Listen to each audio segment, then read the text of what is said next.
Arab tilida ma harfining qanday turlari borligini bilasizmi? Bu qisqa videoda sizga hammasini tushuntirib beraman. Demak, arab grammatikasiga ko'ra ma harfining 6 xil turi bor. Birinchisi inkor uchun qo'llaniladi. Masalan, ma jaa zaydun, ya'ni Zayd kelmadi.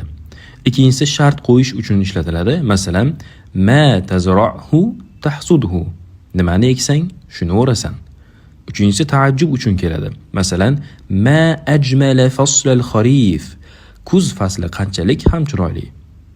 To'rtinchisi mavsula, ya'ni bog'lovchi ma'nosida keladi. Masalan, hadatha ma kuntu aradtuhu, men xohlagan narsa sodir bo'ldi.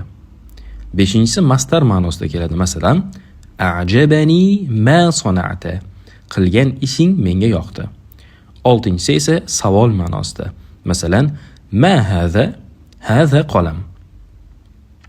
Bu nima? Bu qalam. Bu video sizga keyinchalik albatta kerak bo'ladi. Shuning uchun uni saqlab qo'yishni unutmang.